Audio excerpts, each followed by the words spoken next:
life is good. Welcome in another edition of the Horse Racing Happy Hour. Louis Rabeau hanging out with you. It is Tampa Bay Derby preview time, which means, of course, I'm wearing a single barrel cigar hat, as I always do around this time, based in Ybor City.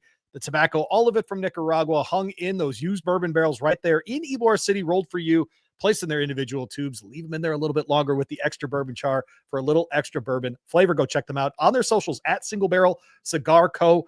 For sure, we've been teasing it for a while. Want to invite in our friend Barry Spears. He's wearing one of our great hats that we'll be giving away as part of our trip to the Wood Memorial this year. I'm holding the other one. You can look just like Barry Spears, except you'll look older. We were talking about this earlier.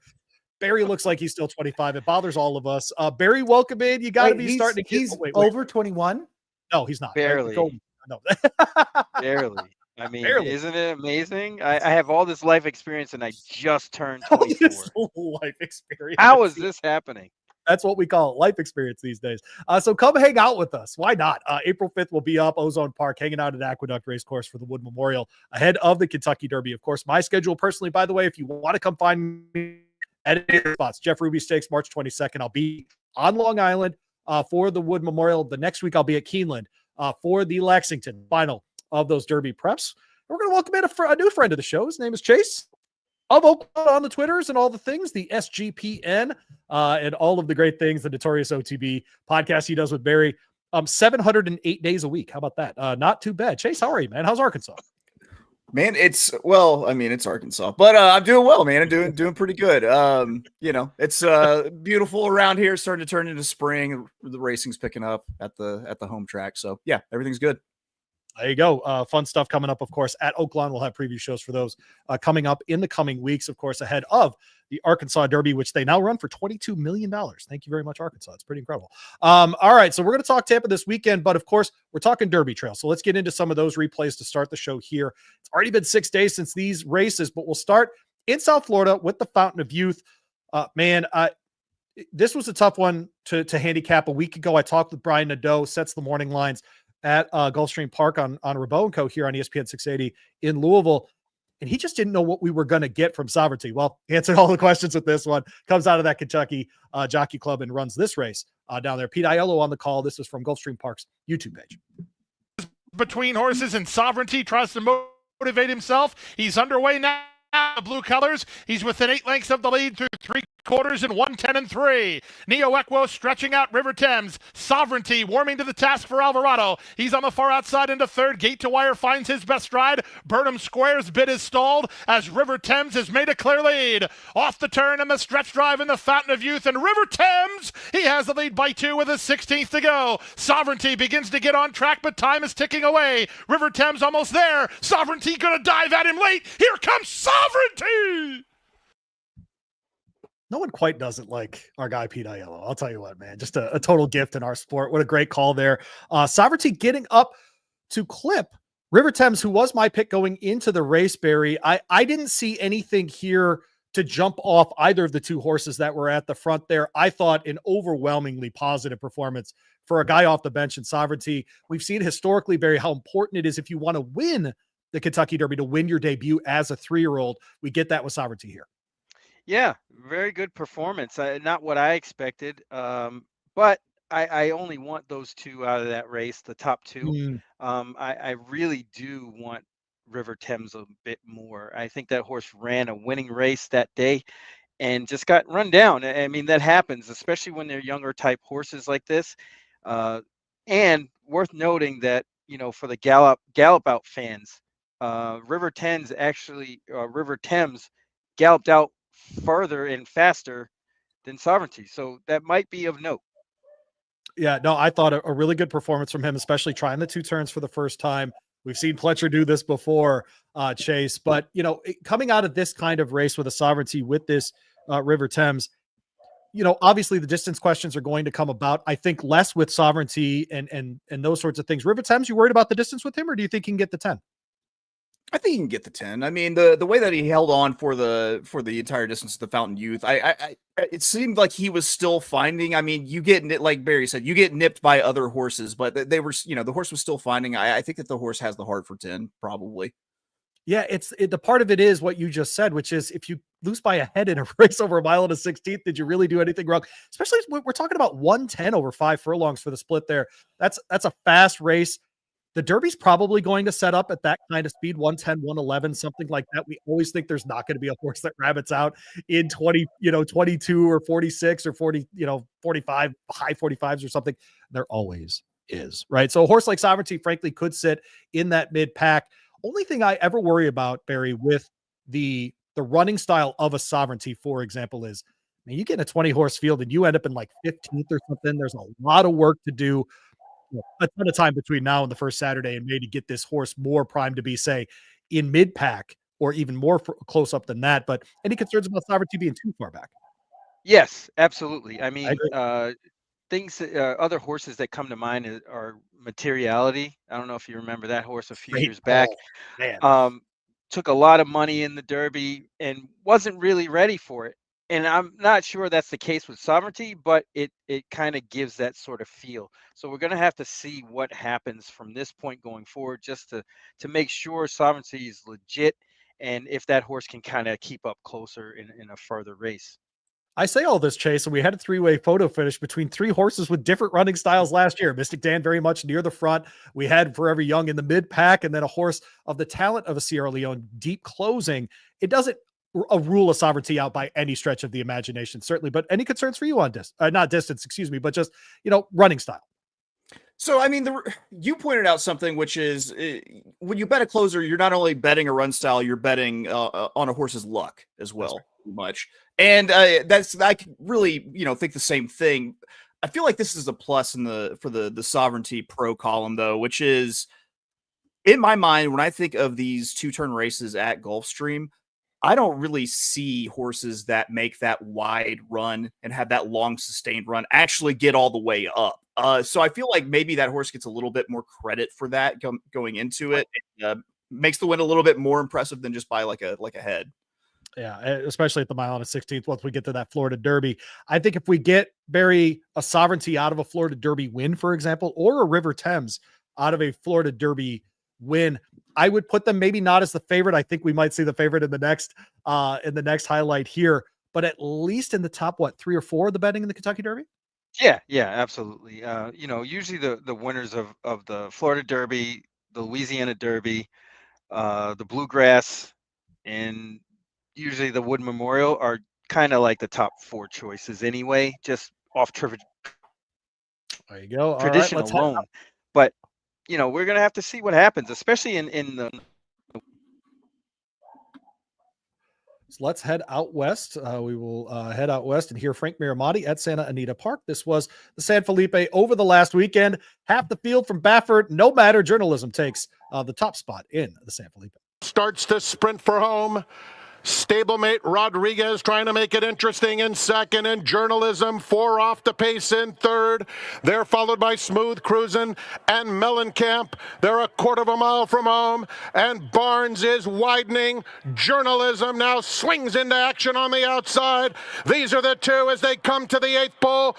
Barnes in front by 3. Journalism chasing with determination, getting closer with every stride. And here comes Journalism right on by Barnes, and it will be Journalism striding away powerfully to win the DK Horse San Felipe Stakes. In a week where we lose Trevor Denman to retirement, and shout out to Trevor, man, but just spectacular career, 40 years at Del Mar. We get a Frank Miramati doing his best Trevor impression, where he sees Journalism coming before, frankly, even I saw that horse switch leads at the 8th pole there, Chase. And this is the kind of win that gives me hope for horses, especially off the layoff. I know it's a smaller field of 5, but mid-pack, probably, 4 or 5 lengths off, making that move in the stretch behind a Barnes horse out of a Baffert barn that was always going to try to get the lead and keep it. I thought this was the performance of the weekend. I thought it was pretty good, but I'm going to ask the question. I genuinely want your opinions on this, which is, did we maybe get a little bit cocky on the ride with Barnes? Did we maybe think that we didn't really need to put that much into it to be able to cruise home, and that's what ended up costing Barnes? I I do think it's impressive. I mean, anytime you're chasing down a 2 to 5 Bob Baffert horse, that's always an impressive effort. But maybe had a little help, maybe a little lackadaisical in the irons a little bit on Barnes there. I'm not sure. I'll take anyone's opinion on it. This is the worst part of my game. Interpreting what people are doing on horses. What a great endorsement for the Notorious OTB podcast that was. Yeah, absolutely. Barry, do you agree with this? Do you agree with this assessment though, where with a Barnes, and look, they're trying to win the Santa Anita Derby with that horse, not the San Felipe, right? And so that point is very well taken from Chase as far as, was this horse totally turned up? Was he totally ready to fire in this occasion? I'm here for the argument, but I don't think it takes away one iota from what journalism did on Saturday. No, you're right. Two things can be true at the same time, where journalism ran a really good race and Barnes wasn't cranked up all the way. And it seemed evident. Just the fact that Barnes didn't kick away tells you that the horse wasn't cranked up to the fullest extent, which is a good thing for Bob Baffert going forward, because I think Barnes is as good as anybody, or as anybody I've seen so far. So it's going to be real interesting to see how that matchup ends up in the Santa Anita Derby. Future wager, same. Let's call them both 5-1. I give you the fields from the Fountain of Youth and the San Felipe and everybody else at 5-1. Which one are you taking, Chase? I'm taking the field, honestly. Okay, I think that's a logical choice. I agree. Barry? I'm taking Barnes. I think Barnes I'm taking those two. Pretty good. Yeah. But it's the Derby, so it's going to happen in the damn Derby. That's exactly right. I side with Chase logically on that one. Go ahead, buddy. I say the field because I feel like the whole time you guys have been talking about, journalism and sovereignty, and I feel like there's a horse named Coal Battle that's just like strolling around like Clubber Lang and like Rocky 3 right now, just like, where wants his shot, wants his respect. I don't hate that take at all, actually. There you go. Chase hanging out with us from the Notorious OTB podcast. His partner in crime there is the sniper, the urban handicapper. We call him Barry. Barry Spears joining us here on the Horse Racing Happy Hour. Louis Rebeau at Radio Louis on the socials if you want to go find me there. We're going to move to Tampa Bay. Want to tell you about our friends at AmWager. Man, get the AmWager Edge today. Online betting platform designed by horse players for you, the horse player, delivering speed, power, top-tier features like predictive true odds and conditional wagering. So whether you're placing a win bet all the way up to a pick six, AmWager gives you those tools that you need to be and bet smarter. So visit amwager.com, amwager.com today for a 100% deposit bonus up to $150. They will match your deposit if you are a new customer over there. So visit our friends at AmWager. You need an edge, and you need AmWager. Was out there the other day visiting with our folks. Having a great time. They're loving what Barry's work on the SoCal Saturday show, which you can always catch on the Horse Racing Happy Hour platform as well. Go through the Santa Anita card every single week. Eventually, of course, we'll make that move to Del Mar and Los Alamitos as we need to, but we got you covered every Saturday for those. You can always join us here on the Horse Racing Happy Hour. We do head to Tampa, which, a reminder, our friends of Single Barrel Cigars, if you happen to be at our Derby seminar or our Preakness seminar at Jimmy's Seafood in Baltimore, we'll have those Single Barrel cigars for you to try out at those spots as well. So make sure you join us for those as well. Tampa Bay, by the way, takeout rates, very, very playable track. 17% on those win play shows. And you can play doubles, pick threes, and pick fours at 18%, 15% on those pick fives. All very, very, very playable there. No matter what you want to try to press on Saturday at Tampa Bay. We're going to start a little bit earlier in the card, guys, because they do the thing where there's a get out race for traffic, but it's not included in the pick six and the pick five and the Tampa thing. And it's Barry, and I blame Barry. Mostly it's Barry's fault. Barry, I don't know why you set this up this way. Why would you do this? I think a lot of it has to do with the TV coverage. It's TV. Yeah, anything else. TV. As a radio guy, I'll gladly blame TV. So there you go. There you go. Easy. Let's get into it. Race 5 is the Grade 3 Challenger at Tampa this weekend. I love this race. We see the return of Skippy Longstocking. We're going a mile and 16th on the dirt here, 4 and up 125 in the kitty here as well. So, man, I think Chase, it's a theme on this show. All the work that I do about how excited I am about the older dirt male handicap division for this year. Getting all those 3-year-olds back that we're going to get in Fierceness and Sierra Leone and Mindframe and Michigan and everybody else. The list is actually significantly long. I think we're going to get a bunch of stakes like this where it's 7, 8, 9 horses and it's just fun, right? Where you can take a shot, you can do that kind of thing. Do you have that same sense of this year too? Yeah, it's kind of nice because it feels like all the compelling racing that we've gotten for the last few years has come like almost exclusively from the distaff division. Like I like seeing that we're getting more mature horses, ready to knock around in these classic races. So yeah, I'm completely with you on that take. So we moved to race 5 here at Tampa Bay. Skippy's on the outside in the 8. Barry, tell me who's going to beat Skippy. I hope everybody. But no, Skippy's Just an gonna be tough. irrational hatred of Skippy. Yeah, I love yeah, it's really strange. I think this race is strange. really the toughest rendition of the Challenger that Skippy's been in. That's That being definitely said, true. drawn outside, there's some other speed, and it's going to be tough for Skippy to kind of overwhelm this field like he's done in the past. A horse like Patriot Spirit has the same kind of versatility and is coming into this race a little bit sharper, and that's who I want to take on top, especially getting IRAD. All right. Who did you land on here, Chase?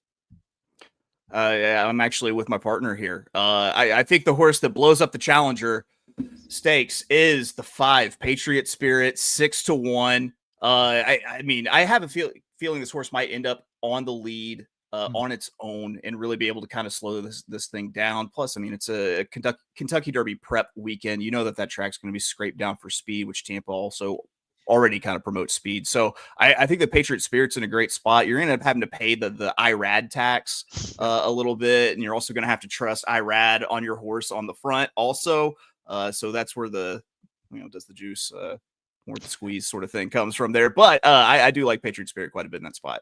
There you go. Patriot Spirit, of course, coming out of the 5th season at Oaklawn Park, running second under Christian Torres. Will come into this one. I think you're going to get at least 9-2 on that horse, would you not? I mean, you got to think in this case. I know you got to pay the IRAD tax, but I don't think it's going to be any lower than 9-2. Yeah, No, that seems about right. Yeah, that seems about right. Interested in Most Wanted. Do you think this is a horse that can jump up and win here, Barry, and add his name to that 4-year-old list of more of these older horses? I'll tell you, man, he did a lot of good work in the Clark up here in November. Yeah, no, definitely. As a 3-year-old too, as kind of an unheralded 3-year-old, frankly. Yeah, it's just one of those things where it's just where this horse fits is kind of the issue more than anything else. But as good as anybody, I think. By the way, Ben Doog is the horse that's going to screw this thing up. So I hope not, because that horse doesn't win. You see the 2 windows. The 2 wins that horse has. One is the first level allowance, and then an optional claimer 62,000. Anytime other than that, this horse kind of looks the part and then doesn't win. It's crazy. Doesn't win. Made special in race 6, starts the pick 6, 7 furlongs on the dirt here for 3-year-olds, 53K in the kitty here. Chase, we go to you first here. This is kind of the classic dirt shoot here. We get some of the Chad Brown firsters in here and all that kind of stuff. Where'd you land? Big field here. Really, really great spot to start the pick 6. So I have 2 that I really like here. One is a more conservative, shorter price, and I feel like you didn't bring me here for that. You brought me here to hit dingers. So I've got a horse on the outside with the 11. What a steal at 30-1. I think is really kind of intriguing with a pedigree. And coming off of a bullet work, going 5 furlongs too, hammering a long workout and a quick win through this horse for Lisa Allen. I mean, Lisa Allen herself, no slouch. She rarely debuts horses. If you go into Formulator, dig into it, you'll see in the last 5 years, she's only debuted 4 horses, but she won with one of them. So I think this one could be a really kind of sneaky under the radar thing. It comes from a very productive mare who's put out 13 foals, 7 of which winners. And a lot of those are winning early on in their career.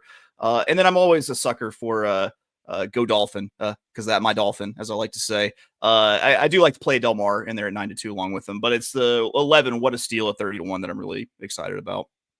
That's awesome. First timer there, as he mentioned. Barry, do you have anyone at 30-1? No, but I do have a couple or a long shot. The 5 Night Agent out of Shug's barn. He unveiled one on Sam F. Davis Day, Casser, in a maiden race, sort of similar to this one. And I think that run on the turf and then getting back to dirt is really what should be the key here. I don't think this horse was really meant to run on the turf. getting to the dirt makes all sense in the world. I like the workout on March 2nd, and gets hot rider in Sammy Marin. So this one definitely is the horse I'm going to push in on. Yeah, I'm fascinated by Bohemian Style. This is a 4th-time starter. We get Sonny Leone here, who is winning at a decent clip at Tampa Bay at the current time. This is second off the layoff here from a couple of attempts in State Bred Company at Gulfstream Park. And so I'm actually interested. I think at 8-1 with a bullet work the other day coming into this one. This might be a horse that's in good form. They're turning this one around faster than a month by a lot, frankly. Horse ran faster than 2 months here. Horse just ran, but second off the layoff here. Interested in an 8-1 price, what we might get there. The Columbia is going to be race 7 here on the card at Tampa Bay. Louis Rabeau, Barry Spears, and of Oaklawn. Do you go by anything other than that, Chase? I mean, because I feel like you intentionally keep your last name for people like your share or something. Yeah, I mean, I'll throw the last name out. Yeah, it's it would be nice to have just like a symbol like that, but no, it's the last name is Sessions. I mean, there's not a lot of shine behind it. There But, you go. The Columbia is race 7. This is for 3-year-olds here. We're going a mile, 125 in the kitty here. We see the return of Zulu Kingdom in this one. Revolutionnaire coming over from Europe as well. Barry, more likely for you, a horse off the layoff out of the Breeders' Cup or a horse coming over North America first time? North America first time. All right, there you go. North America first time. Revolutionnaire looks pretty good in this spot. I agree. I have to think that a Group 3 in France is slightly better than a non-graded stake here. And this horse just missed at long shot. I think the stretch out makes all the sense in the world, and this horse should get a good trip considering what this race shape kind of looks like. The other horse I would give mention to would be the 9 Dream On. That's actually would be my top pick in this spot. But I think they're very similar. Dream On is also my top pick in here, Chase. Where did you end up landing? So bear with me on this angle here. Sometimes people get into situations in their life that makes them more hungry as a jockey. Mr. Frankie Dettori right now has the back taxes. He's got the issues, legal issues in London. I know that he's going to be hungry to ride. I really like the look of the 7 Verses at 12-1 for Dettori with Kelly Breen. The big thing is the horse took a massive step forward from where it broke its maiden into the optional claimer 75,000, where it went up 9 buyer points and had trouble in the process. If there's any horse out there, coming in off of a good month rest that could probably take a large step forward and be very competitive, in this race at a longer price, I think it's the 7 Verses with Frankie Dettori with his barrister bills. No one's mentioned Reagan's Wit just yet. Is that just because only Barry's old enough to remember Reagan's Wit? That's a good joke. It's a good joke. Yeah, I look older than Barry. It's not good for me. All right, so we'll move on to race 8. We're going to do that instead. Race 8 is an optional claimer for 4 and up for non-twos. 6 furlongs on the dirt here, 53K in this. I got to say, as a horse player, Barry and Chase, I love a sequence where it's like stakes, optional claimer, stakes routing, stakes sprinting. I love the mix up here, trying to have to, put that puzzle together of a late sequence here. Of course, race 8 will start the late pick 4 here, or the all stakes pick, or the non-all stakes pick 4, I should say here. In the optional claimer, Chase, where'd you end up landing? I really liked the 6 Take Charge Smiling here with John Rigateri with Daniel Centeno up. I thought this horse was going to get a pretty good trip sitting in the second wave behind what should be a little bit of early speed here, and should be able to kind of track I think 3 horses that are probably going to be hunting the front. So I'm taking who I think is the strongest looking first run off pace horse in that, and that's that 6. What is it? Take Charge Smiling. Take Charge Smiling, 5-1, decent price here. Taking the blinkers off, in for the tag. Barry, where'd you end up landing? I ended up on number 8, Osprey. Now, since this horse was claimed by Juan Arriagada, this horse has had an interesting campaign. So you see this horse was claimed on October 12th. Runs opening day at Tampa and just misses and had a nightmare trip. The jock lost the irons, was inside, then outside, and just missed. And I think that horse is running back into form to that point. And this race sets up very well for Osprey. There's a ton of speed up front, and this horse should come running like a freight train. So Osprey is where it's at. If we get 10-1, I may push all in. Oh, wow. Oh, there you go. All right. I laid it on the 12 laser sharp, second off the layoff here for John Terranova. I know that's super boring, but Marine has been riding really well at Tampa right now, 21%, the two of them. Not connecting on many horses to this point, but I thought first off the layoff, off that allowance win, the starter allowance win, I should say, at Aqueduct, the horse looked just fine. First time up, should take a step forward here after some training and some time in Tampa. So I think the 12 is interesting. I think if you're looking for kind of an under the radar horse, the horse that won last out in Dither, now this year already, this will be his fourth start. Which is pretty incredible to say. This is a son of Algorithms, 5-year-old gelding. He's not in for the tag here, despite the fact that he has run for 8, but won at a higher level. He just hasn't won at a high enough level to not qualify for this.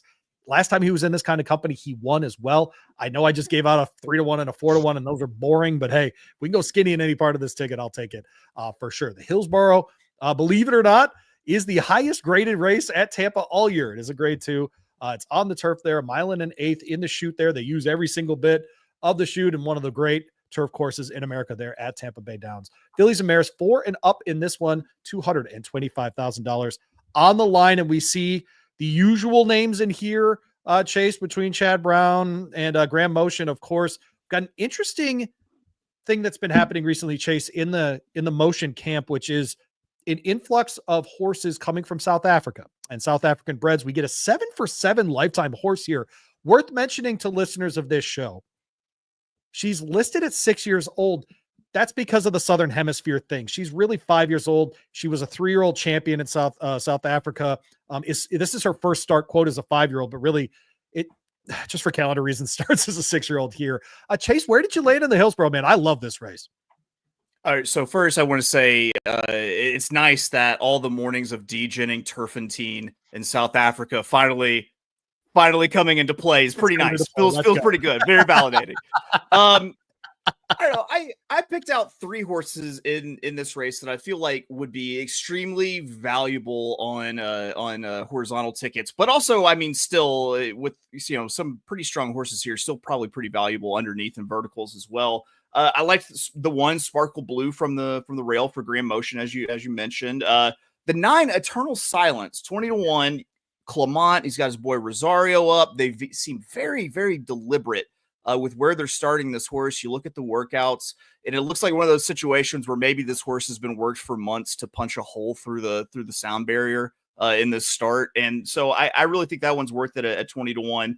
And then I liked the 10 Damaso at 15-1. I felt like there wasn't much speed, and if a speed is going to hold, it's going to be Damaso. And at that price, I think you have to play it. I love Damaso in this spot. I totally agree with you, Chase. I talked with Ren Carruthers on ESPN 680 this morning. She thinks Eternal Silence is absolutely a factor in this race as well. Barry, you have to be proud of us going 15-1 and 20-1 there. I do, but I also think that this isn't the spot to do Love it. I think Sparkle Blue has a distinct advantage. I know this horse really doesn't want the lead, but it could be a situation where it was just like last year where this horse skated to the front and nobody went with this horse. I know Damaso shows speed, but I'm not sure they're going to be willing to compromise that horse's chances by forcing the pace up front too much. With that being said, Sparkle Blue draws the rail, can easily get the lead. George Ruiz did it last year. And with the 3 scratching out of this race, she's fire. I think that it really sets up a very similar to what this horse did last year. So Sparkle Blue is definitely on my radar. The other horse that I'd give credit to is Venecia. Should get a very good trip and be closer to the pace than he was the last time. I think Tyler's going to put this horse in a closer spot. So she basically can run down Saffron Moon. That would be the idea. I went with a Chad Brown here. I don't want to. I hope everyone was sitting down when I said that, because I know you're so stunned that I said Bone that in. Yeah, bone in. Spaladay is the 6 here. Jose Ortiz gets the mount. This horse hasn't run since October. That means absolutely nothing to me. As far as a Chad Brown trainee, only loss was in the Lake Placid last 3 runs. They're at Saratoga over Good Go. We're going to have Good and Firm Go here. Very good and Firm Go for here, frankly. At Tampa, I think this one is going to be primed off a bullet workout at Payson to be ready to run there in Florida. As well, we move into the Florida Oaks, which might be, you know what's going to happen? I'm going to say this out loud, and both of you are going to shake your heads. I think the most difficult to handicap race on this card, and both of you are going to be like, no, there's a signal here, bro. You don't see it. How do you not see this? Lose an idiot. There it is. Yeah, there it is. All right. You're muted, Barry, so it doesn't matter what you think right now. No, you're right. You're right. No, that's why I didn't unmute because you actually had this right. This is a crazy race. Okay, good. Race 10 is the Grade 3 Florida Oaks. Yes, all of the preps for this are on dirt. We're going to the turf here. It's a mile and a 16, 3-year-old fillies, 200K in the kitty here. Barry, we'll go to you here first. For the Florida Oaks, starting halfway up that turf chute there in the middle of Tampa. Good luck. I actually didn't write down a horse's number for this segment. I don't know what to tell you. I kind of like 2 horses in here, but Brillante or Brillante, I don't know how you say it, but the Chad Brown horse with Save Camacho on it, number 2, looks to be really tough. I mean, if you saw that race, when this horse ran at Tampa on January 17th, hesitated to start.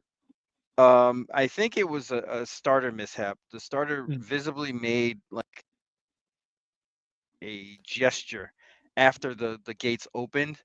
But despite all of that, and it's this also horse giving everybody a 3-length head start. It's also her first time with a starter in the gate with her too, coming over from France, right? So that's a big chance for the starting gate. Yes, absolutely. And this horse just cruised. I want to believe that the instructions were to let her finish up strong, and boy, did she do that.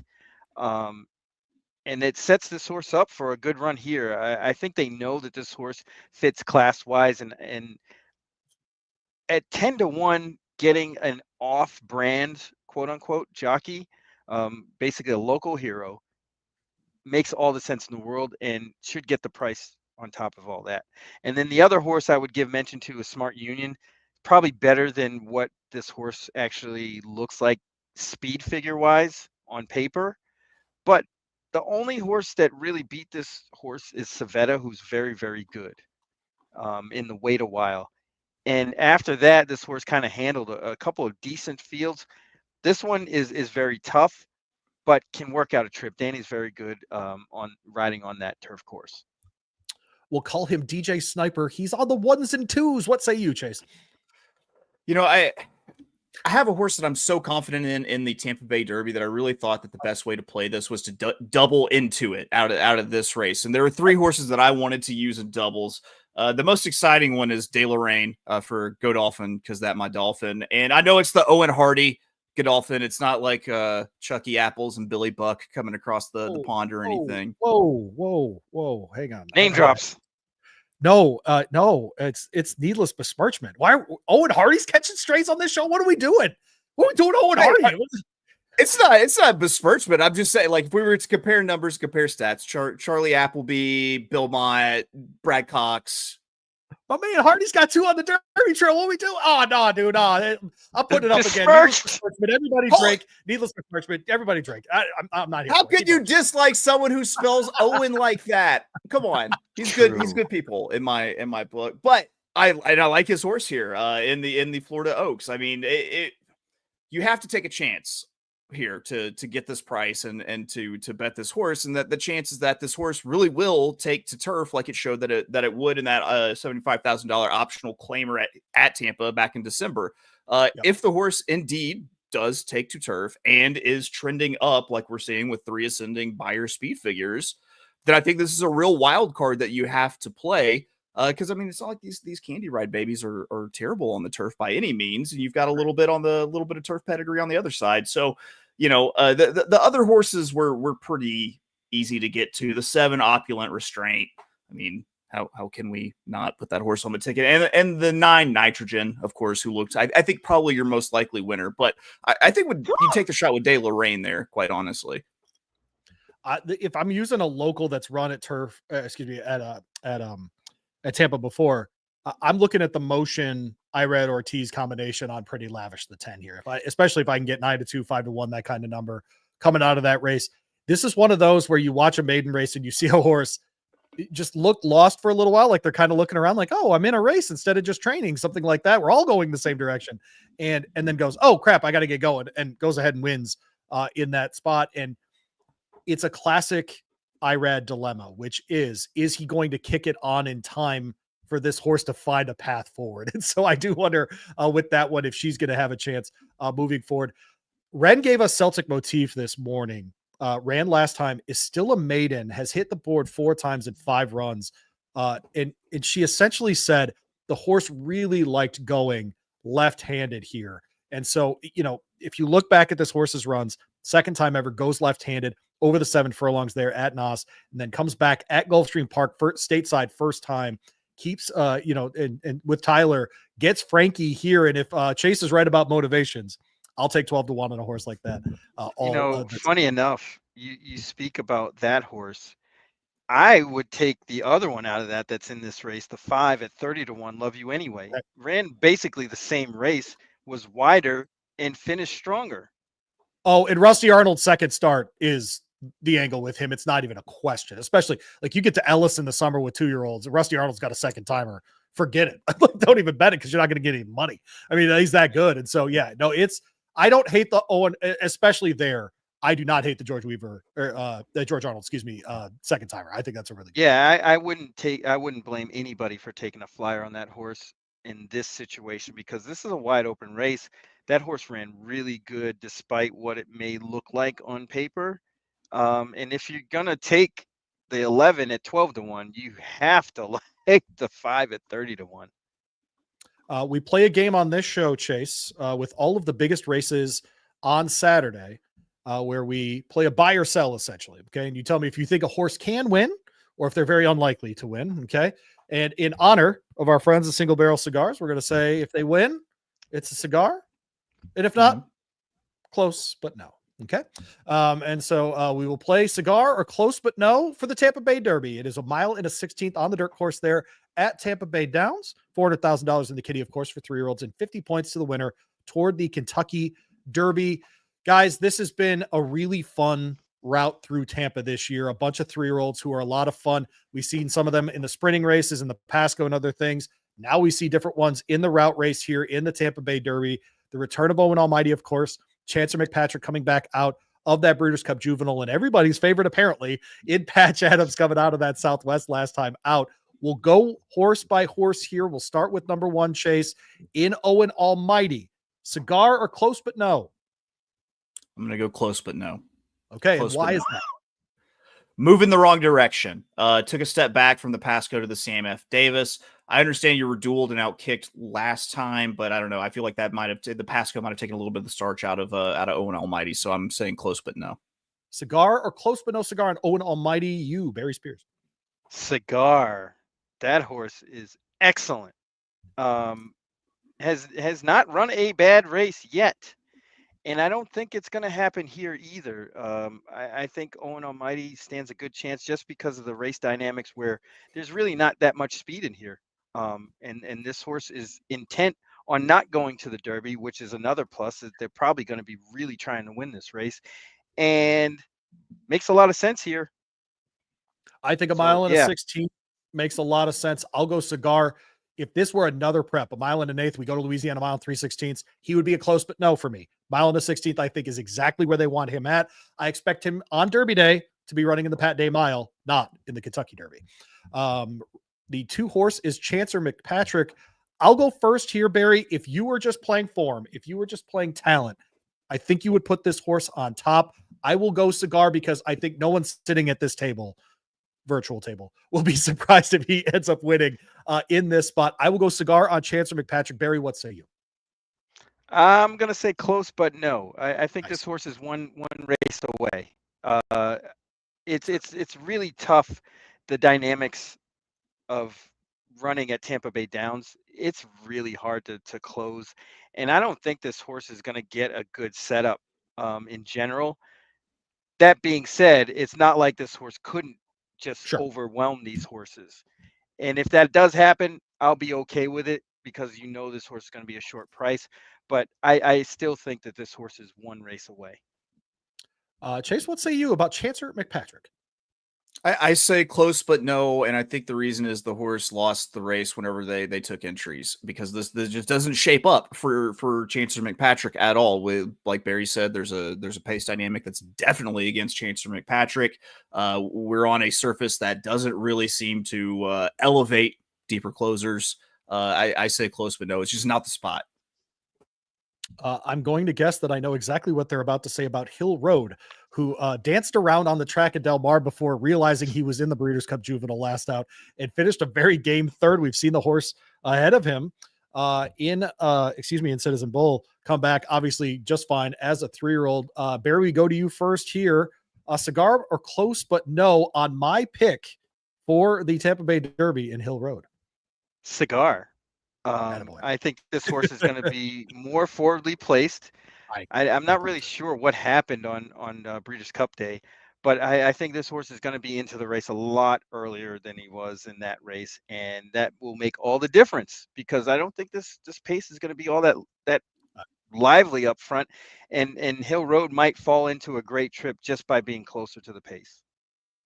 Well, let's chase about Hill Road here. Close, but no.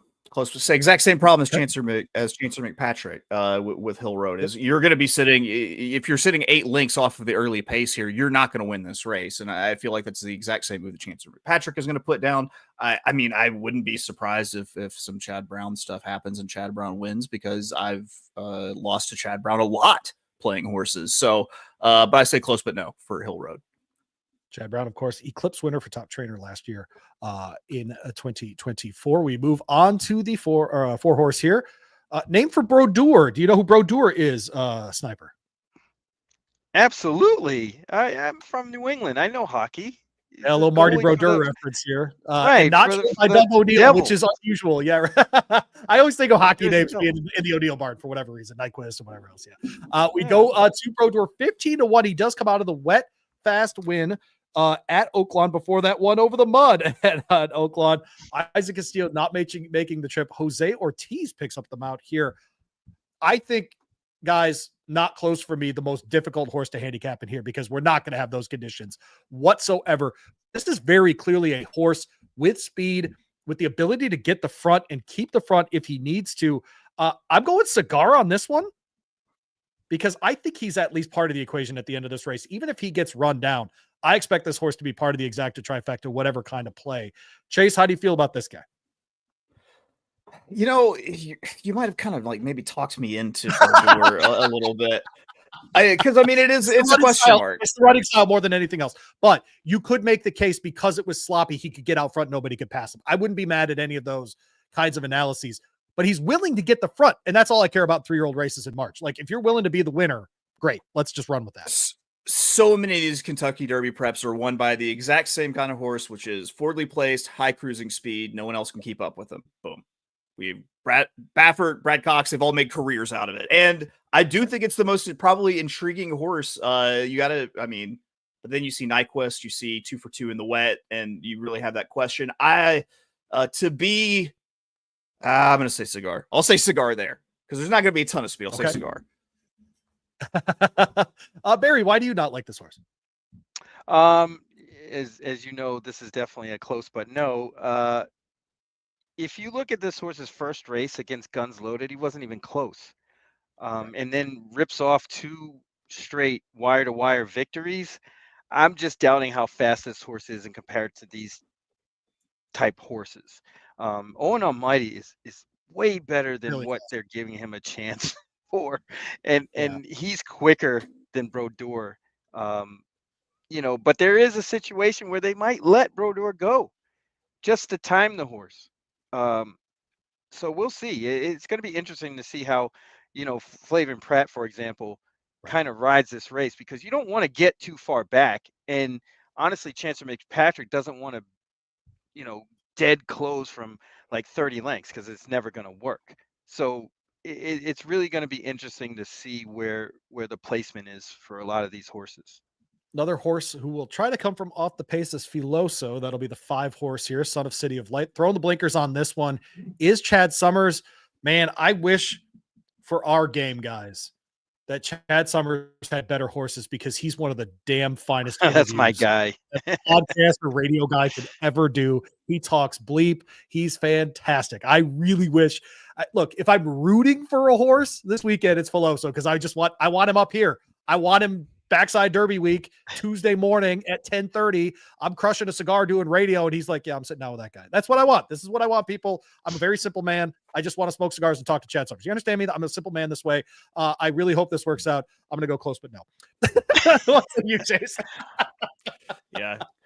Close, but no. It falls into the same thing as Chancellor McPatrick. It falls into the same thing as Hill Road. It's just that they're sitting in just a terrible spot in this race shape. So close, but no. Barry, what do you think about Chad Summers training here?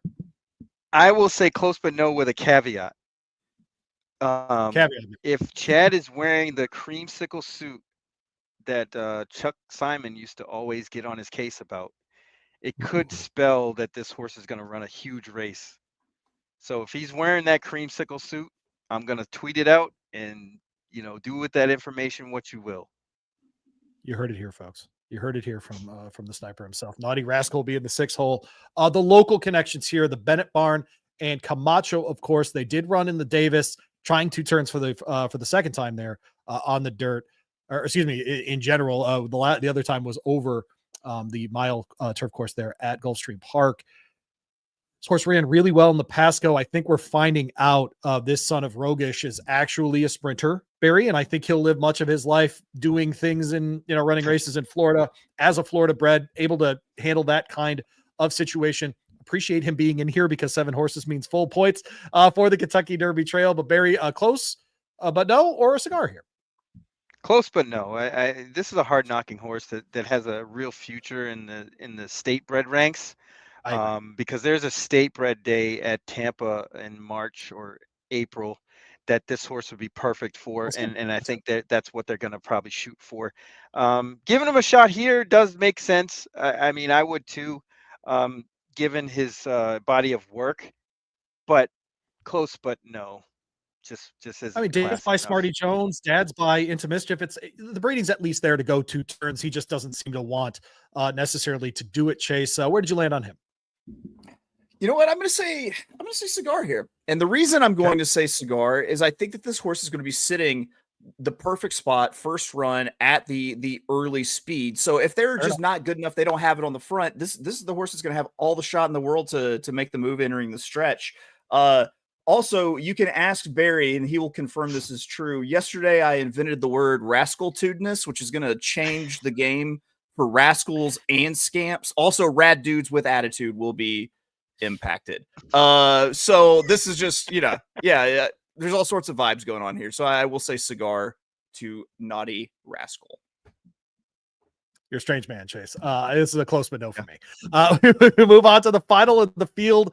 We're going to let Chase go first here, because he can't stand up when talking about Patch Adams. He'll be in the 7 hole here. Florent Giroux and Brad Cox. And this one, not in line last time out, at least, Chase, with what you talked about as far as these Cox runners that can get the front and stay there. This is going to be one that's going to try to close from just off, which I think will set up very, very well in this field. He's a cigar for me, so I'll go ahead and flash my cigar in front of me here again. Single Barrel Cigars. Go check them out on all the socials at Single Barrel Cigar Co. There in Ybor City. Chase, tell us why you think he's a cigar. This horse is a Churchill with a Connecticut wrap, a nice creamy finish. I think here's the deal. Yeah, Speed King ran away from Patch Adams in the Southwest, but I mean, Patch Adams pretty much kind of knocked himself out of this at the gate with the bobble. The horse still fought on, still put up a good figure. That 98 2-back in the main special weight going 1 turn. I mean, that crushes this field. I really think that this horse is kind of like you said, going to sit that like off the hip stalking kind of trip, and then it's just going to be bedtime for Bonzo whenever they hit the stretch. Is this your winner? Yeah, hands down. Okay. Cigar. All right, Barry. Cigar or close but no? Is it possible for me to give more than 1 cigar to a horse? Hang on. Is that possible? All right. All right. I want all the cigars to go to Patch Adams. I think this horse ran a winning race in the Southwest. Was just a little bit short. Gets a good setup this time despite being drawn outside. And Florent Giroux to the hoop. The Flowcocks. Yes. Flo Okay, Cox. Nobody can beat the Flo Cox. No. Okay, I like that too. Yeah, I like that. Yeah, it's good. Like that more than I should.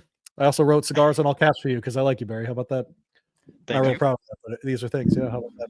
All right. Well, that's the show. I'm just kidding. All right. So, look, if we get who is it out of this race that would create the most buzz? Let's do that. Is it Chancer? Is that the one that if we get that horse, we'll start to get full buzz on that guy, or is it just because of Brad Cox? If we get a Patch Adams, is it a Hill Road? Who's the most buzz? Is it Chancer? Because I think for me it's Chancer. I would have to agree. I think it's probably if Chancer could win coming from off the pace, then I think you're going to have full on kind of Sierra Leone buzz. Even though it's my personal policy to not fall in love with the winner of a Tampa Bay Derby. Like it's just that's end of transaction right there. You did your job. You won. We're moving on now. Wow. I can't believe you just besmirched King Guillermo on this show like that. Again. That's exactly the horse I was talking about too. Wow. Ouch. So you try to do nice things and have friends of Barry's on the show, and then they shit all over King Guillermo, and I'm trying to have a civilization here, where King Guillermo's at the top of everything that we've ever done on this show, and wow, Zach, I don't know that we can come back from this moment. This is an ugly time. It's like I got stabbed. This is a real feet on the couch sort of situation. Well, I'm gonna have to bring this back because the connections really did me well with Little Vic on okay, Pegasus Day. So yeah, that keyed a $1,700 pick 3 for me. So yeah, not Little the end Vic of the world. saves all. There you go.